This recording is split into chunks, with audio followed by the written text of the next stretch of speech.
www.albedoescuela.com.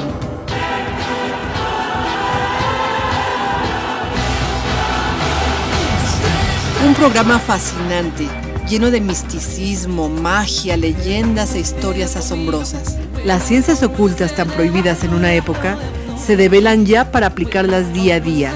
Astrología, cábala, magia, mitología, wicca, vudú, esoterismo, metafísica y mucho más. Al aire, todos los lunes en punto de las 10 p.m. Los espero.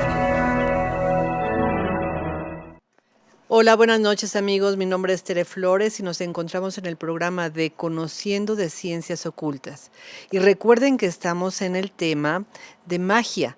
Ya llevamos algunos programas anteriores platicando de este fabuloso tema que cada vez que uno se mete a investigar sobre la magia, pues es fabuloso encontrar que en diferentes culturas siempre se ha necesitado la explicación de qué es la magia, por qué se activa la magia, por qué el ser humano tiene necesidad de estar en contacto con la magia y después cómo es que se ha estudiado tanto la magia que algunos autores han dicho que el siguiente paso de la magia se llama religión. Y ahí nos hemos quedado a platicar también de que magia y religión no es lo mismo, pero la religión tiene sus bases o sus fundamentos en precisamente la magia. Y con el transcurso que he tenido la oportunidad de abrir muchos libros de magia, pues ustedes sabrán que uno de mis temas favoritos, preferidos, consentidos, que yo digo que sinceramente es lo más fabuloso que puede suceder, es todo lo relacionado al Antiguo Egipto. Y el Antiguo Egipto nos marca en todo lo que observamos y estudiemos una gran relación con la magia. Y a partir de ahí podríamos decir todo, absolutamente todo lo que hacían los egipcios estaba ligado a la magia. Desde los magos que eran a la vez los sacerdotes, y pasamos a la medicina de cómo ellos curaban a través de la magia, y luego pasamos a la explicación de por qué se momificaban los cuerpos muertos, y luego cómo es que se hacían las pirámides y para qué se hacían, y luego su literatura fabulosa en donde nos metemos al libro de los muertos y encontramos que todo lo que se habla ahí es magia. Y pasamos a qué es lo que tienen las tumbas y las momias y por qué les ponen amuletos a los muertos y por qué los vivos tienen que usar tanto amuletos como talismanes. Todo es magia. Y luego encontramos todo lo que se ha observado en las tumbas antiguas y vemos que todo lo que está alrededor de la tumba tiene que ver con la magia, como las figuras de sirvientes mágicos o los objetos mágicos que se encontraron en la tumba de Tutankamón. Y también vemos que hay oráculos que nos hablan de todo lo que los sacerdotes o magos hacían con la magia y su relación con los sueños. La magia está también en los sueños. El calendario, el horóscopo egipcio y luego la literatura fabulosa que nos va narrando esos cuentos de magia en donde siempre hay una historia en donde alguien pide un deseo y a través de la magia se le concede. También encontramos conjuros, hechizos para todo tipo de ocasiones. El ser humano tenía acceso a todas las magias que se podrían imaginar y todas estas magias eran precisamente dirigidas por los sacerdotes o los magos. Y a través del estudio que yo llevo haciendo ya de muchísimos años respecto a Egipto y darme cuenta que todo lo tenían que ver con la magia, pues a mí la verdad me parece que los egipcios han tenido una enorme, pero enorme influencia en todas las religiones. En todas las religiones posteriores a lo que serían los egipcios, porque una de ellas, pues muy de la mano con toda la historia de los egipcios, pues es el judeocristianismo, porque vamos a ver cómo esta influencia que en un determinado momento, cuando tú conoces los rituales egipcios, observas que todo tiene que ver con los actuales rituales que hace sobre todo la religión católica. Y entonces empiezas a indagar y reconoces que pues toda esta historia ha sido ocultada por las jerarquías religiosas en distintas épocas históricas y pues a su vez todo esto tiene que ver con el cómo los rituales egipcios pues iban siendo adoptados y seguidos tal vez de un modo clandestino y secreto por ciertos grupos iniciáticos, esotéricos, que ocultaron en ocasiones de dónde provenían sus conocimientos y además disfrazan todas las ideas y los símbolos de su credo, y que luego pues cuando nos metemos a la investigación de todo lo que sería ritualística egipcia, pues vamos encontrando que todo lo que se hace o mucho de lo que se hace en las ceremonias de las actuales religiones pues vienen del antiguo Egipto. Y bueno, esto nos lleva de la mano a que pues Egipto es la base o el fundamento de muchos conocimientos metafísicos e iniciáticos que ahora se tienen, con los ritos y los símbolos y todo lo que sería la impregnación de estos conocimientos, o la fusión que con el tiempo se va haciendo de ciertas órdenes monásticas que cuando se va a conquistar todos esos lugares, pues se van llevando y se van comentando, se van intercambiando ideas, y pues resulta que diríamos, claro, es que desde el oriente trajeron todas estas historias de rituales místicos o simbólicos, y pues todo tiene que ver con la religión egipcia, que bueno, pues de allá encontraríamos que las historias pues no son pocas. Entonces vamos a ir haciendo este programa pues con mucho detenimiento, porque hay mucho, mucho que hablar, y yo sé y estoy segurísima de que no nos va a dar tiempo con un solo programa, así es que por eso preferiría irme con calma, porque bueno, un programa no nos alcanza ni para empezar.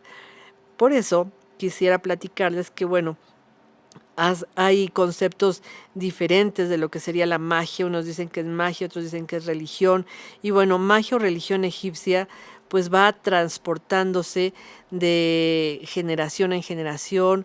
Luego vemos que de cultura a cultura, como fue exactamente el caso de Moisés. Todos sabemos que Moisés pues vivió en Egipto, fue educado en Egipto como un príncipe egipcio, y pues él aprendió muchísimas cosas que con el tiempo las va a transportar, algunas ya muy, muy sutilizadas, diríamos, a lo que sería la religión de los judíos.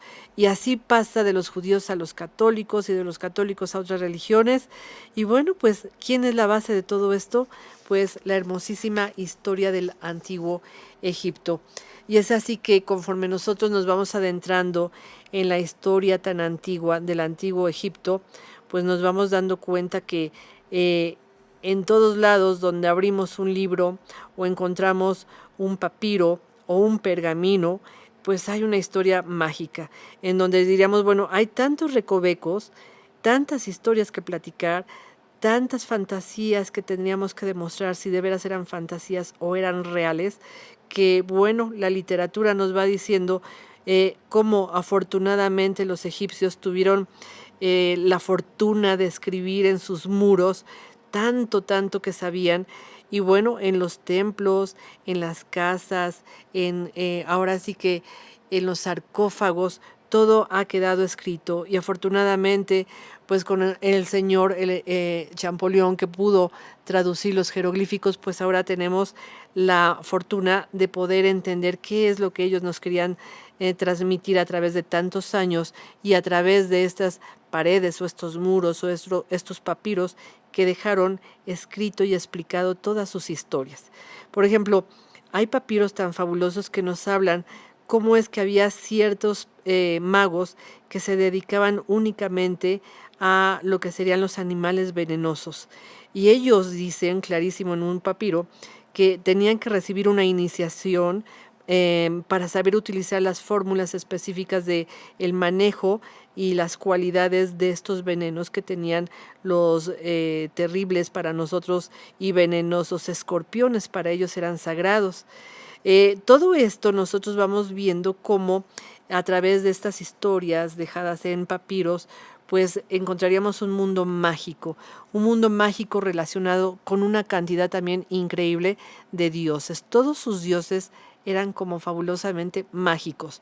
Por ejemplo, en Hermópolis, que es una antigua ciudad donde el dios Tot era el patrono de los magos egipcios, o bien Tot, más conocido por los antiguos griegos como Hermes. Pues en la actualidad esta antigua ciudad que se llama Hermópolis, pues es una ciudad en ruinas, completamente en ruinas. Sin embargo, subsisten vestigios de la grandeza pasada, y uno de los más impresionantes, vestigios que aún siguen es la tumba de un señor que se llama Petosiris. Él era un gran sacerdote de Tot, él era iniciado de los misterios, y en esta tumba está consagrada, a la vida, pero a la vida en la eternidad. Entonces ahí explican en este papiro que esa tumba no tiene nada que ver con la muerte, tiene que ver con la vida en la eternidad. Fíjense qué hermoso, la vida después de la muerte aquí en la tierra. Dicen que sus textos son realmente admirables, fueron redactados para ayudar al hombre que acababa de, de irse a otro nivel, pues a que pudiera realizarse en la otra realidad o en la otra dimensión, en donde se va encontrando una verdad profunda en la cual no podría darse ninguna felicidad en el más allá si aquí en la tierra no había encontrado la felicidad. Entonces, en uno de los muros de esta tumba, que es del señor Petosiris, se leen estas frases. Fíjense qué hermoso. Dice así: el que se mantiene en el camino de Dios pasa toda su vida en la alegría, colmado de riquezas más que todas sus semejantes. Envejece en su ciudad, es un hombre venerado en su provincia.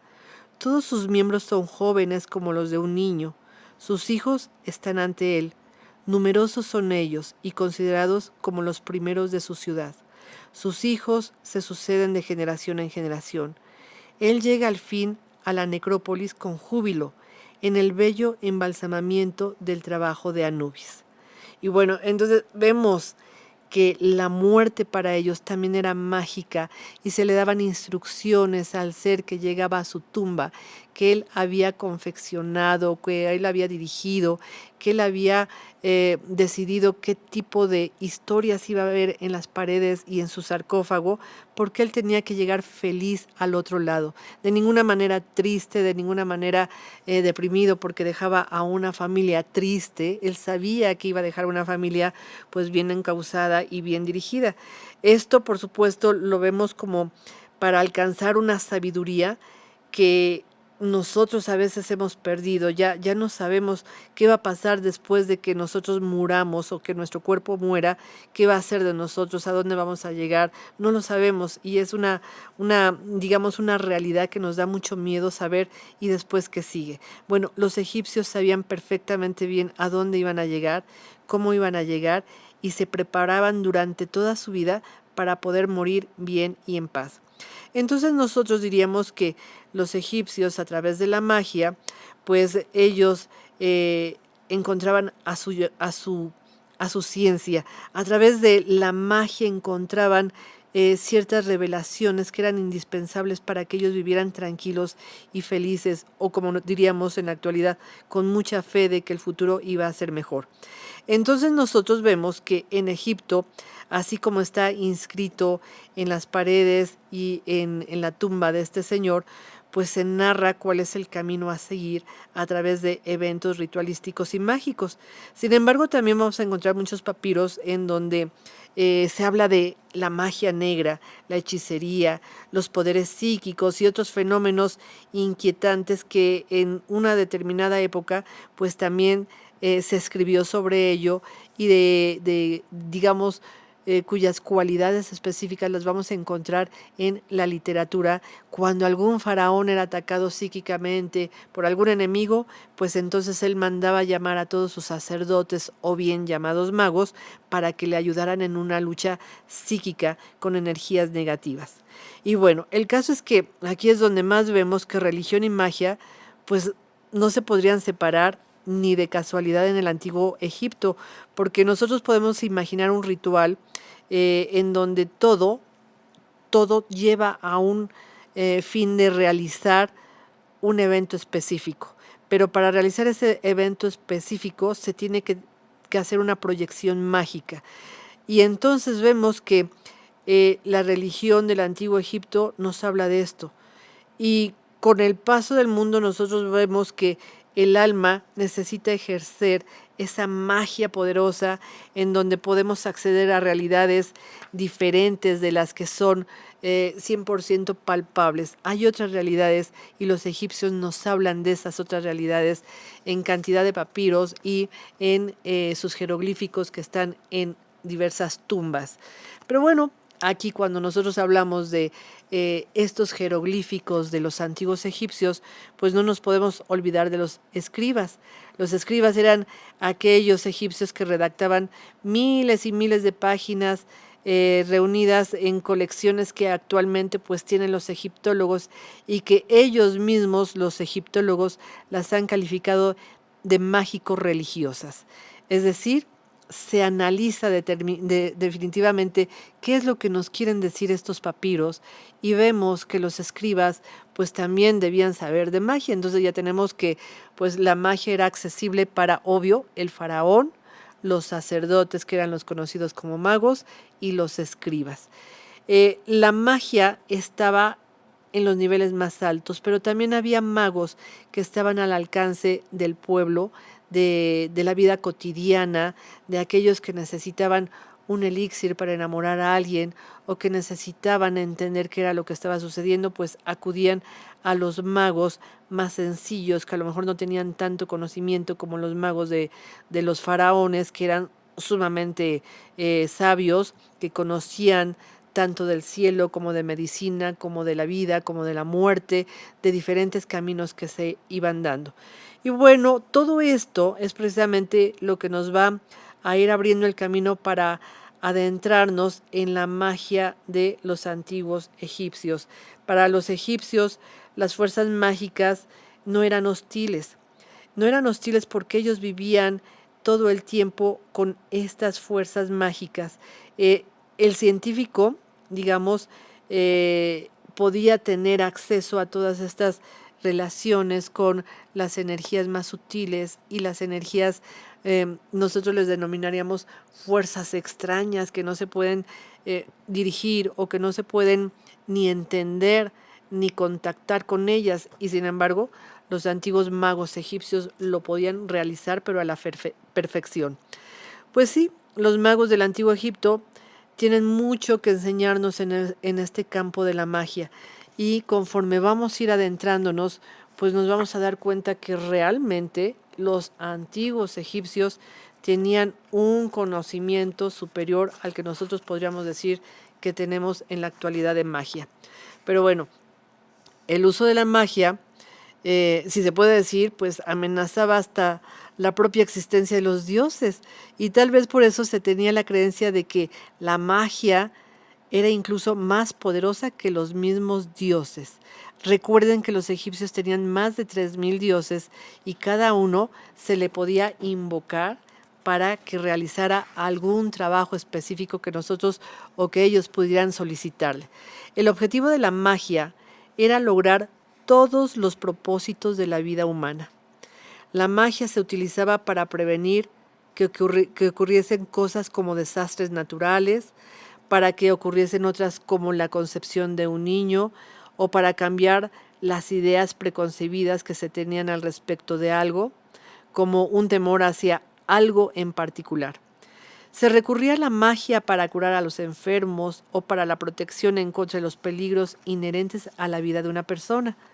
Y así vemos que la magia servía para controlar el clima, para asegurar el abastecimiento de comida y para bendecir la unión entre un hombre y una mujer.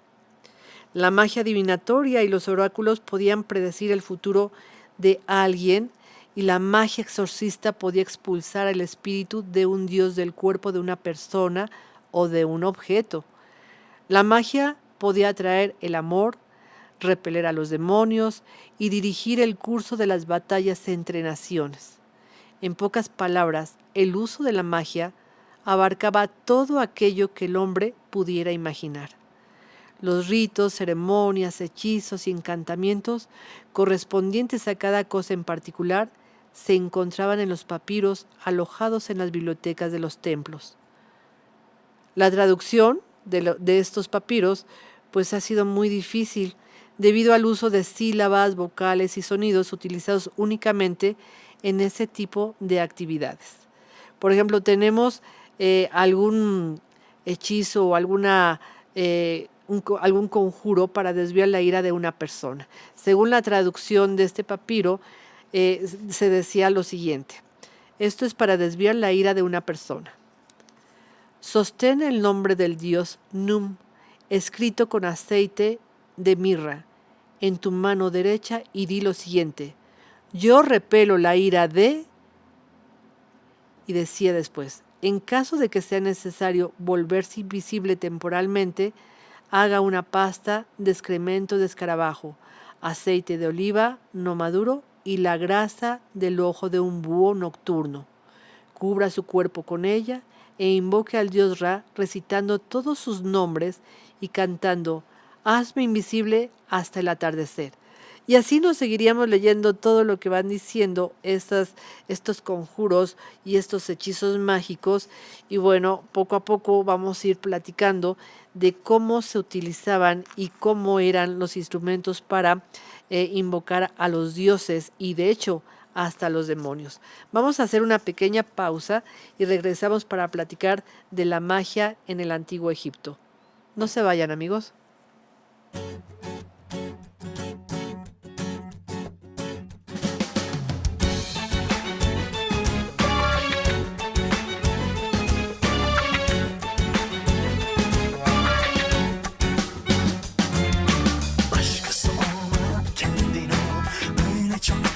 Güzelsin, gel bana sahici, sahici.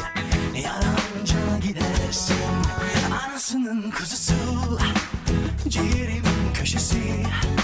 Kız bu neyin cakası, kız hepsi senin mi? Hepsi senin mi? Hepsi senin mi? Oynama şıkıdım şıkıdım, oynama şıkıdım şıkıdım, oynama şıkıdım şıkıdım.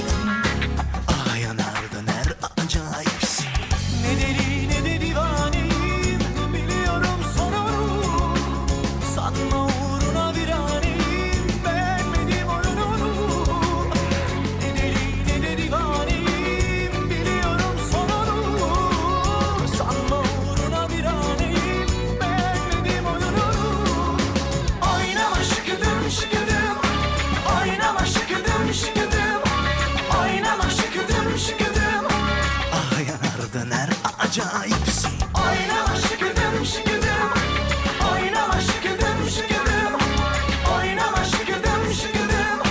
Ah yanar döner acayipsin.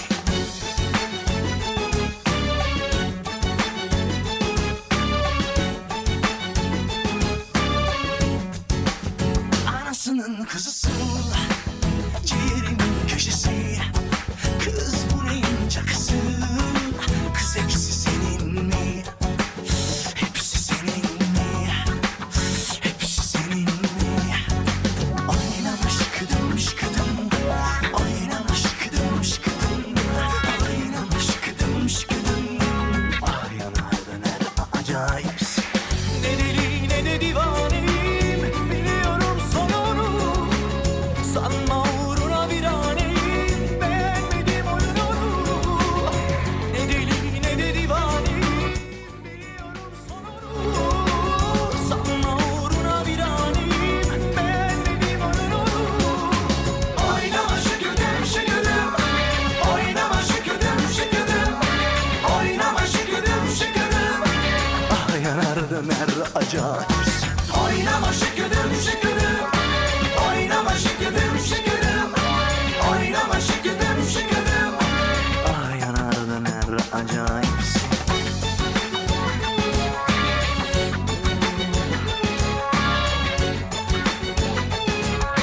Ah yanar döner acayipsin.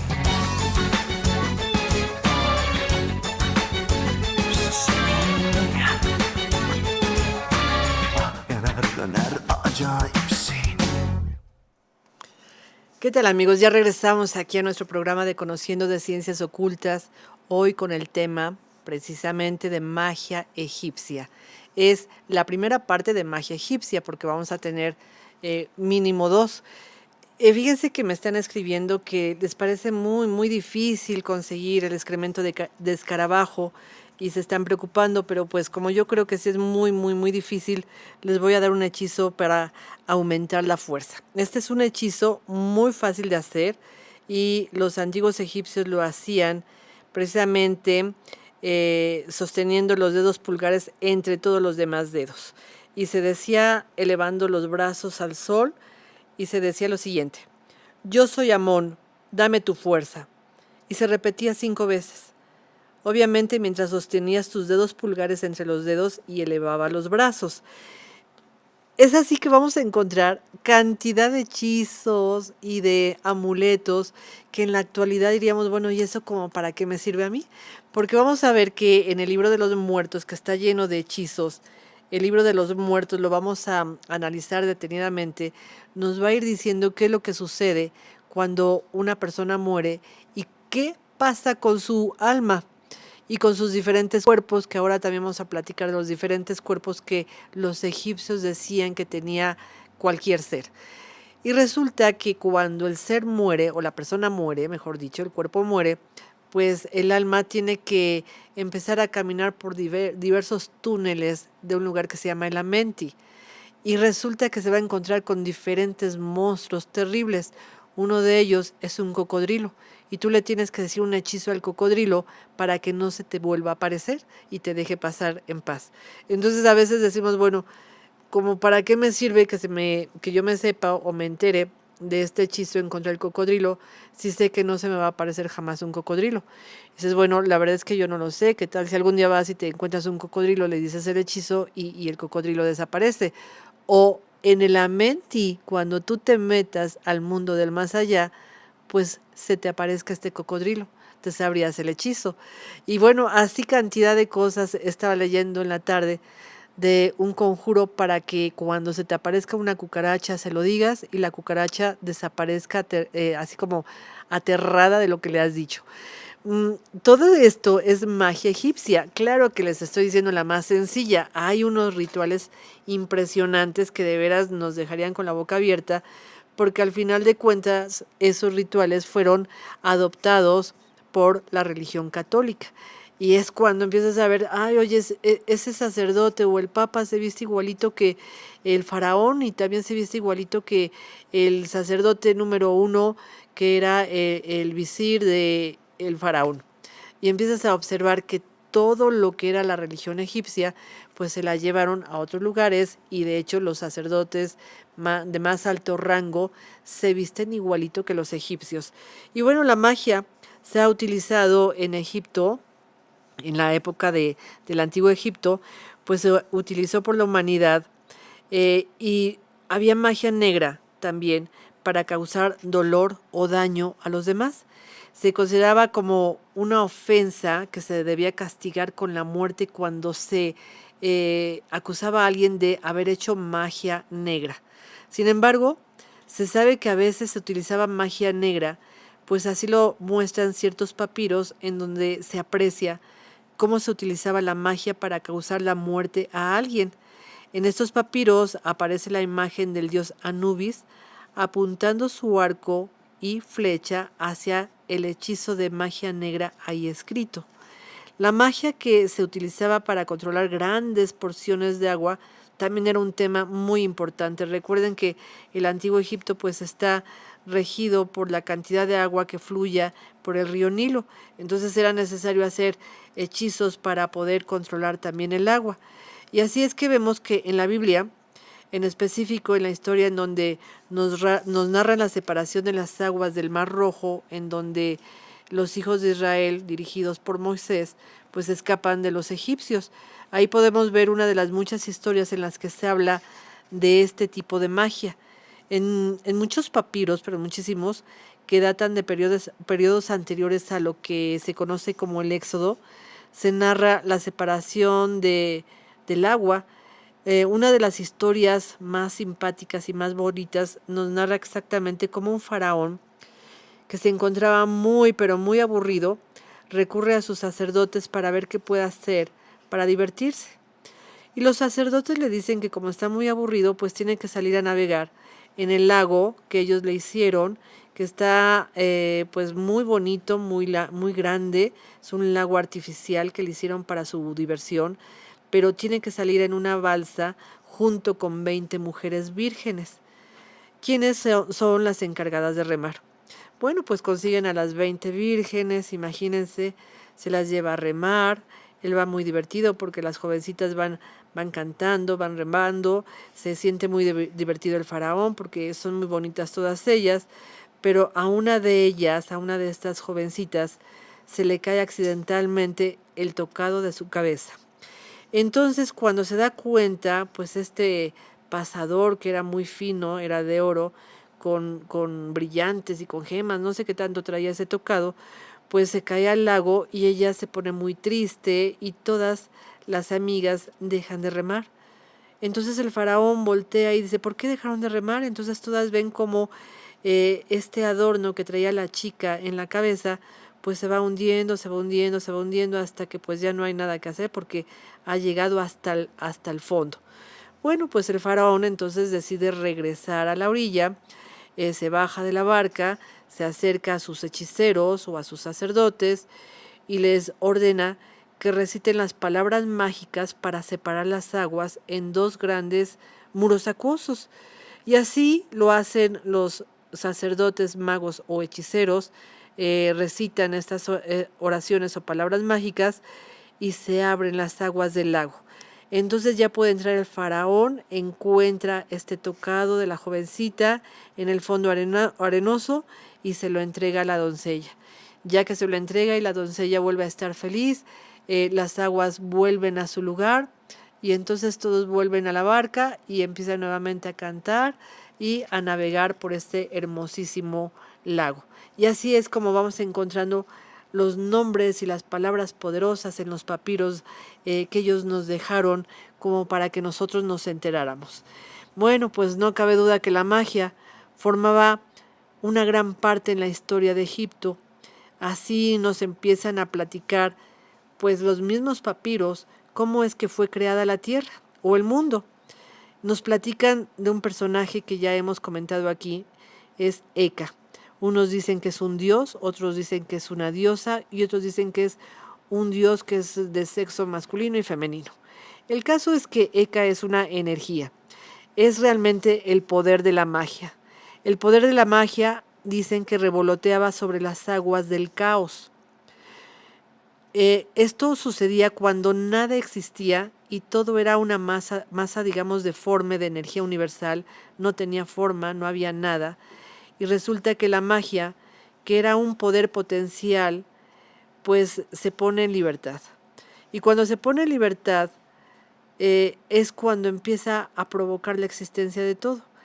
Fue una palabra mágica la que puso en marcha la creación de todo el universo, de los planetas, de la tierra, de las aguas, de los ríos, de los árboles, de los seres humanos.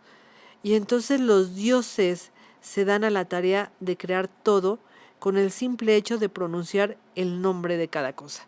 Esto es muy interesante porque nosotros nos vamos a dar cuenta que los nombres y las palabras son poderosas cuando uno las pronuncia.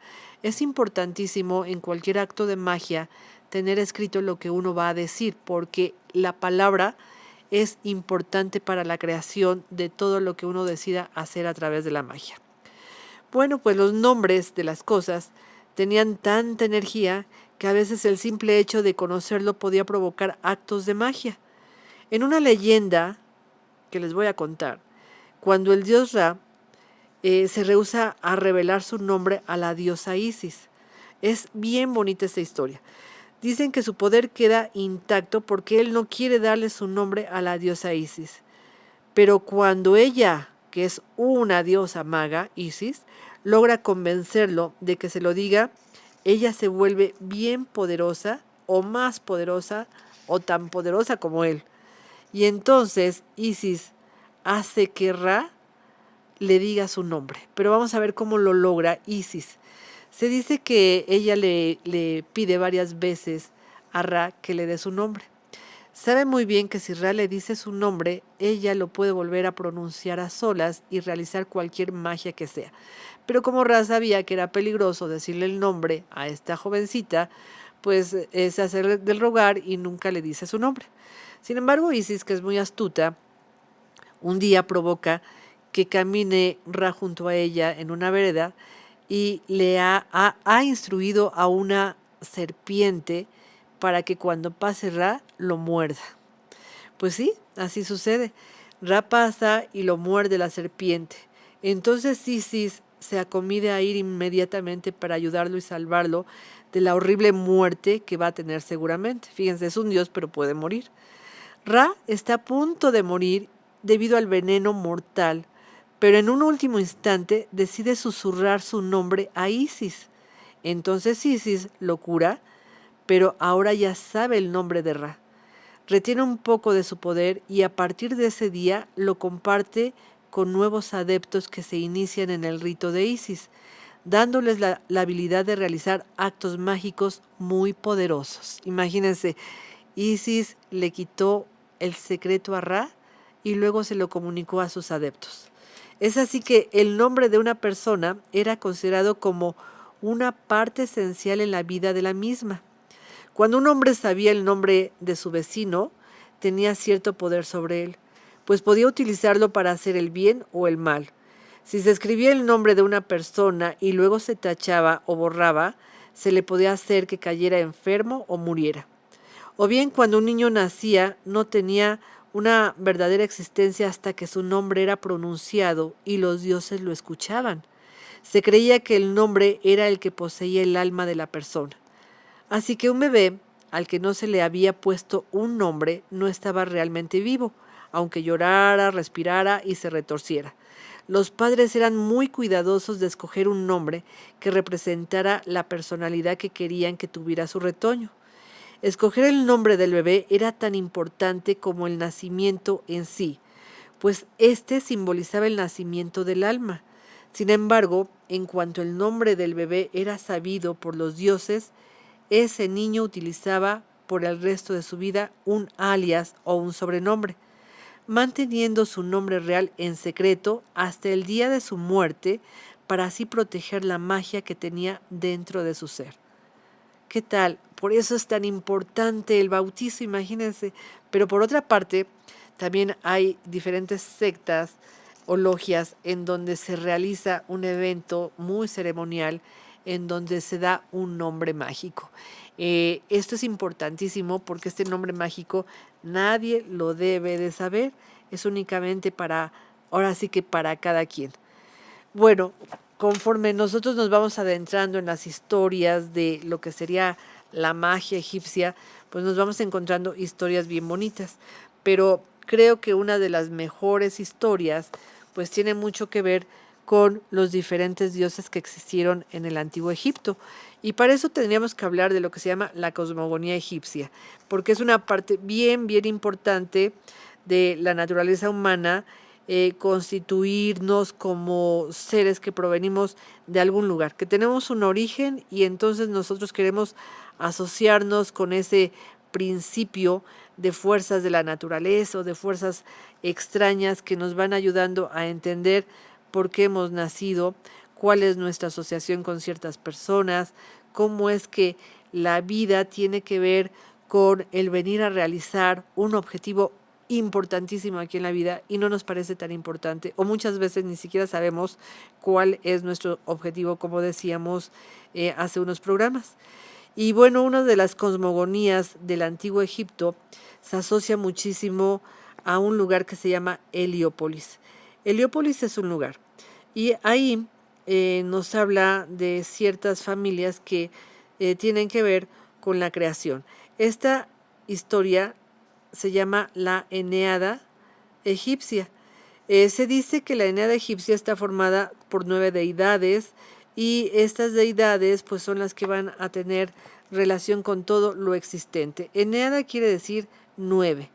Entonces nosotros vamos a ver que en todas las tradiciones esotéricas el 9 tiene un significado simbólico de infinitud. Entonces esto de la Eneada egipcia es precisamente cómo se creó todo a través de 9 personajes. La historia dice que existía el Nun. Ya vimos que el Nun es como el gran caos. De este Nun emerge en una colina de Heliópolis el primer ser. Él se llama Atum. Él es el señor de Heliópolis y el señor de los límites del cielo. Cuando durante el Imperio Antiguo se popularizó esta historia, pues resulta que se decía que el dios Atum era el dios Ra. Después se decidió que Atum fue primero que Ra, porque Atum todavía no tenía forma, y cuando Atum empieza a concebir que él vive y que está viviendo en un caos, pero que ese caos no es tan terrible ni tan caótico, es decir, toma conciencia, se convierte en Ra. Y Ra es el personaje que empieza a observar que él existe y que hay muchas cosas que existen a su alrededor y no existen en un caos. Todo tiene un orden, todo tiene una forma, todo tiene ciclos, nada está a la deriva. Entonces se dice que Atum y Ra pues es el mismo Dios, ahora llamado Atum Ra. Él es el creador de todos los dioses. Se dice que al escupir este dios dio origen a la siguiente generación, que es Shu, el dios del aire, y Tebnus, que es la diosa de la humedad. De la unión de estos dos van a nacer otros dos hijos.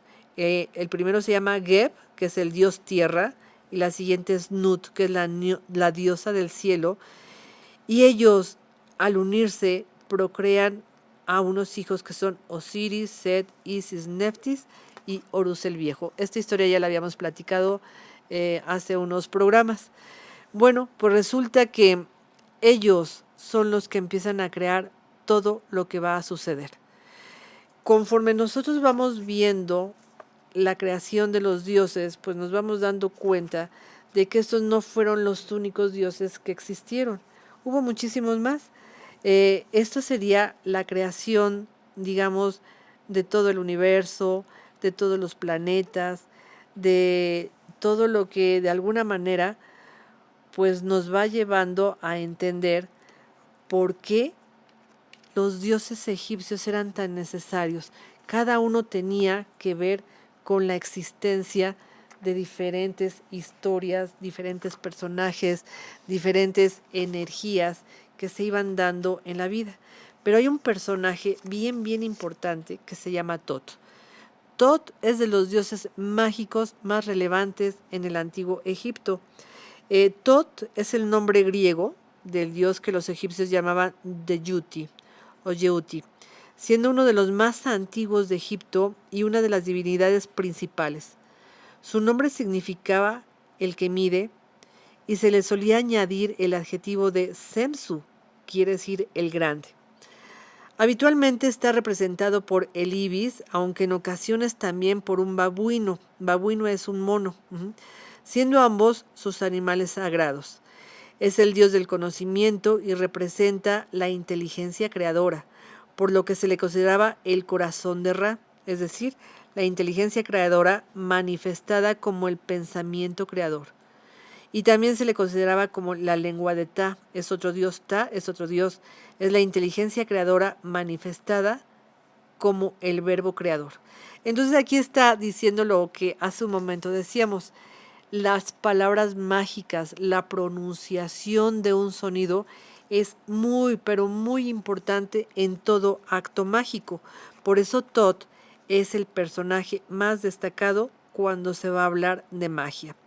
A Tot se le atribuye la invención del alfabeto, la escritura, las ciencias y las artes, de un modo especial también las matemáticas, fíjense, la astronomía, la música, la arquitectura. Es un dios con un marcado carácter lunar. Él se lleva muy bien con la luna, o diríamos es parte de la energía lunar, porque él está encargado de medir el tiempo. Y él, en consecuencia, va a ser el creador del calendario. Por ese motivo, es el señor del pasado, o sea, de la historia, de la cual lleva minucioso registro, así como también el señor del futuro y del destino. Tot, en su condición de registro o de notario, de escribano, de todos los acontecimientos, es el Dios que anotaba el resultado de la pesada del alma en el juicio a que se conducía a cualquier persona al morir. Esto es en relación al juicio de los muertos. Esta función de registrador estaba asociado tanto a la atención como a la observación, rasgos que los egipcios consideraban, digamos, distintivo de la inteligencia. O sea, quien puede observar, quien puede analizar, es exactamente alguien que es inteligente.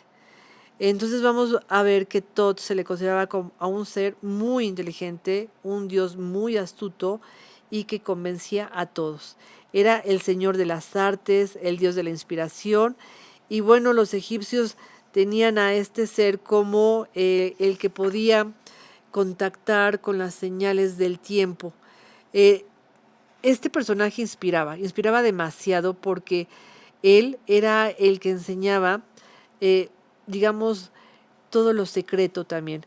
El ser humano recibía, digamos, por la puerta del corazón a Thoth, y Thoth era el que elegía a quién le iba a enseñar ciertas doctrinas secretas. Si consideraba que la persona podía tener una inspiración mucho más allá de la que podía tener cualquier ser humano, entonces era capaz de abrir las puertas secretas de la percepción, en donde se podía conocer el orden, la medida, la armonía, la inteligencia, que estaban escondidas en todos los seres humanos, pero no todos los seres humanos pueden abrir esa puerta. Entonces diríamos que desde la perspectiva de Thoth se le concebía como el gran maestro, aunque realmente la condición de maestro viene de la situación de maestro oculto, aquel que elige quiénes van a ser sus discípulos y les va enseñando a reconocer las cosas que por las apariencias no pueden ser observadas a plenitud. Entonces, él tenía una famosa sentencia que fue escrita en varios muros del Antiguo Egipto y en varios papiros, que tiene mucho que ver, por cierto, con el esoterismo, y que decía: el maestro aparece cuando el discípulo está preparado. Por supuesto que esto se refiere expresamente al punto de la creación y de la enseñanza, en donde cuando uno decide, va y busca y por supuesto que encuentra. Entonces, aquel que es capaz de leer lo oculto del lenguaje, pues va a conocer mucho más de lo que él llamaba el libro cerrado, que no cualquiera podía abrir o entender. Se dice que es el señor de la medida y se le vincula mucho con la arquitectura, especialmente con el arquitecto interior, si nosotros lo queremos empezar a relacionar ya con la magia, a aquel que conoce el diseño íntimo de cada cosa y en especial de sí mismo, de qué es lo que tiene, cuáles son sus virtudes, sus talentos, sus deseos, sus grandes retos que tiene que conquistar, porque tiene que trabajar mucho en sí mismo. A Thoth se le llamaba el mago, y por este motivo los magos egipcios lo consideraban su patrón. Esta condición de mago no se refería a ningún aspecto sobrenatural. Para los sacerdotes egipcios la magia es una ciencia. Se le concebía como la gran fuerza creadora. Entonces, nuevamente regresamos a la historia de estos primeros programas que tuvimos, que era la ciencia oculta.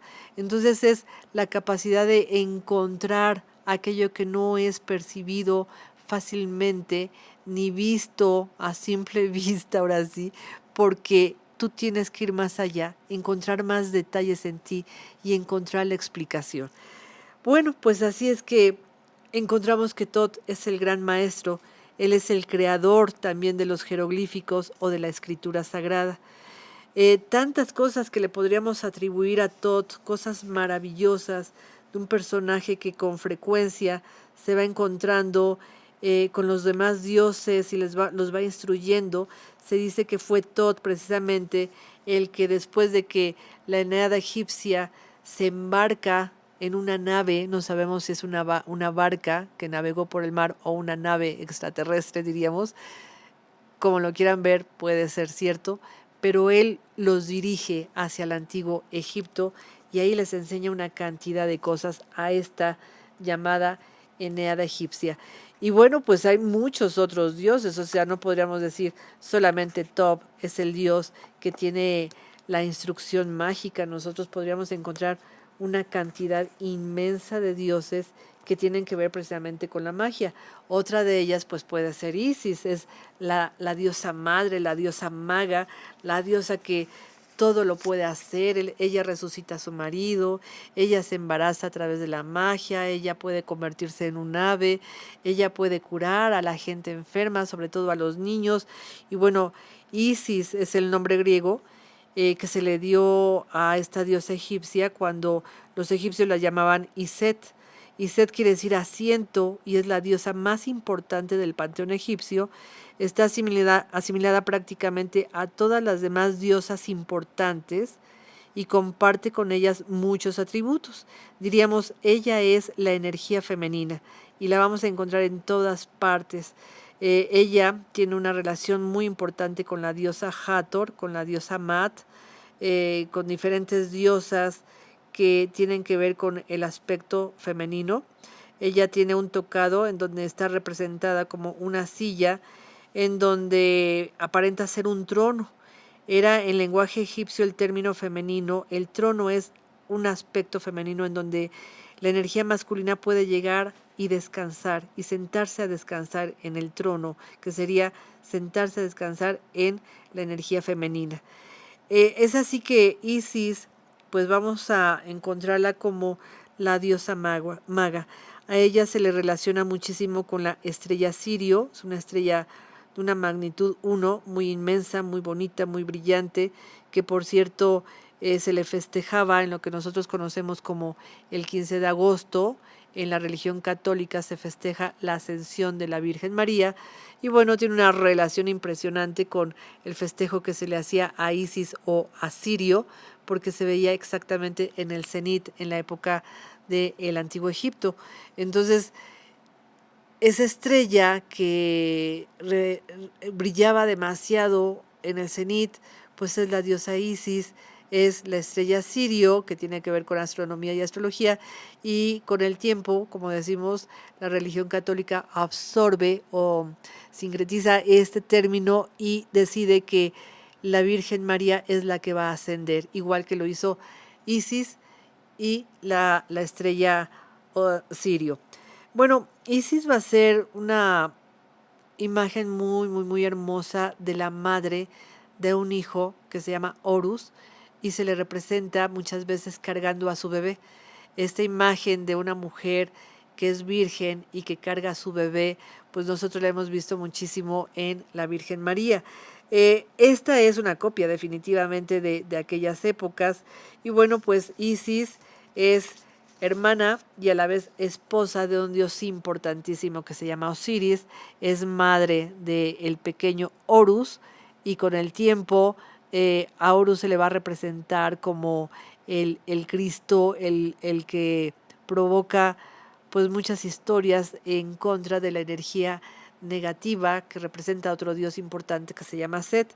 Pero bueno, volviendo a Isis, pues a Isis le vamos a ver con digamos, con la capacidad de curar a través de su magia y de su conocimiento de lo que son los venenos de la serpiente y los venenos de los escorpiones, pues ella cura a los niños que por cierto son picados o por un escorpión o por una serpiente. Entonces imagínense, ella es una maga médica que va curando a través de todo lo que ella se conoce como secreto, como acuérdense que ella sí fue la que pudo conseguir el nombre del dios Ra.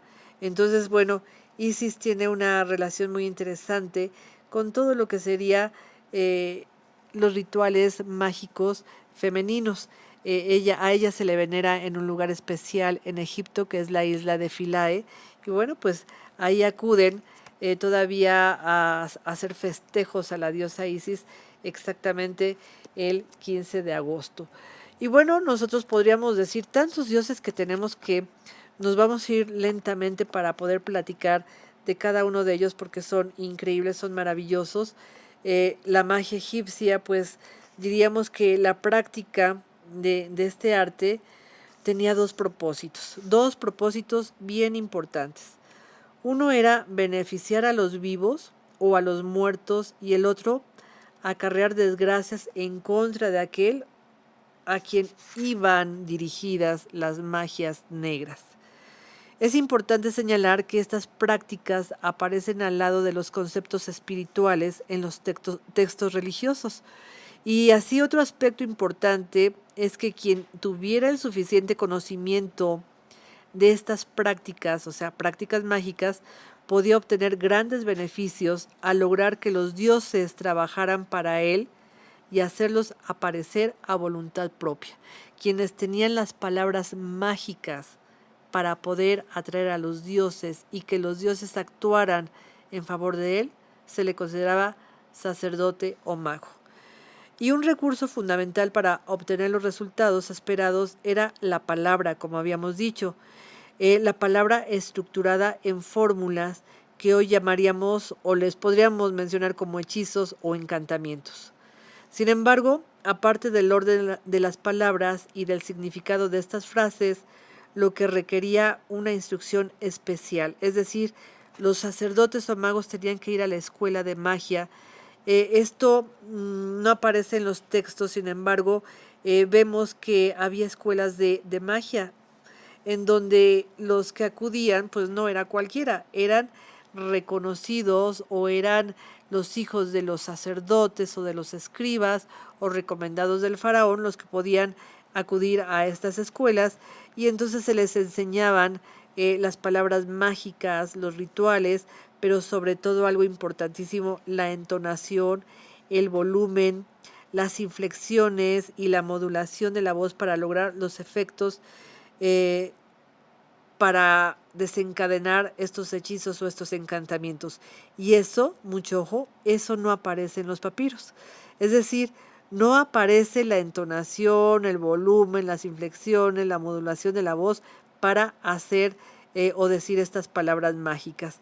Sin embargo, bueno, pues estos encantamientos podían ser llevados por la persona que los solicitaba, se los llevaba escritos sobre un papiro o una piedra preciosa o en otro objeto, porque también estos sacerdotes se acercaban a la mayoría de la población. Entonces, la población, cuando tenía un asunto pendiente que no podía resolver, asistían a estos sacerdotes y ellos los ayudaban. Digamos, en vez de darles una receta médica, ellos tenían que hacer un encantamiento o un hechizo o ya para la actualidad un rezo específico para un dios determinado. Es así que vamos viendo que la importancia que tenía la palabra y su pronunciación, pues resulta lógico que el nombre pues residiera en la existencia de quien lo portaba. Es decir, la magia consistía en quién portaba el hechizo, cómo lo iba a decir, a qué horas lo iba a decir. Por eso vemos que los nombres de los dioses, de los reyes y de los personajes importantes aparecen inscritos en todo tipo de lugares. Entonces vamos a ver, si querían hacer la tumba de Ramsés II, ponían por todos lados la historia de Ramsés, cómo le había ido en la vida, qué había hecho, cuáles serían sus hijos, todas las batallas que había ganado, etc. Pero si alguien quería hacer un encantamiento en donde esa persona desapareciera del mapa, pues borraban el nombre.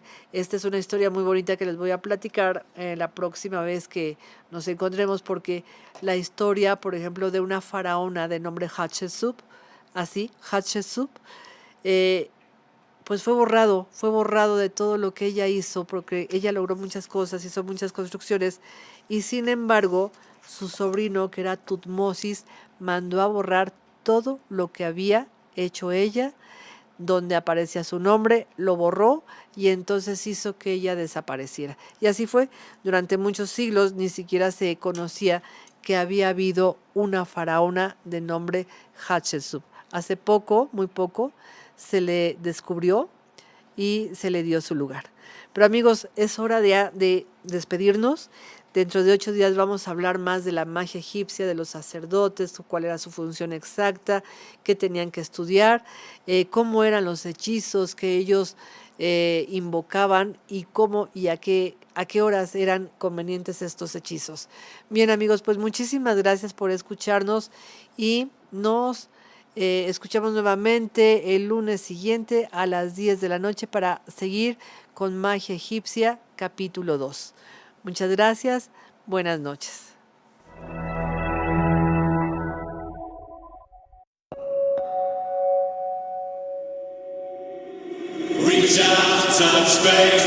Hola amigos, mi nombre es Tere Flores, directora de la Escuela Albedo, y los invito a escuchar nuestro programa Conociendo de Ciencias Ocultas.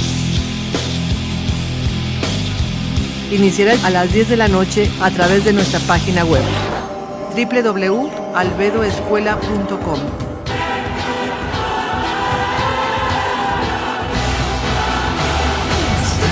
Un programa fascinante, lleno de misticismo, magia, leyendas e historias asombrosas. Las ciencias ocultas tan prohibidas en una época se develan ya para aplicarlas día a día. Astrología, cábala, magia, mitología, wicca, vudú, esoterismo, metafísica y mucho más. Al aire, todos los lunes en punto de las 10 p.m. Los espero.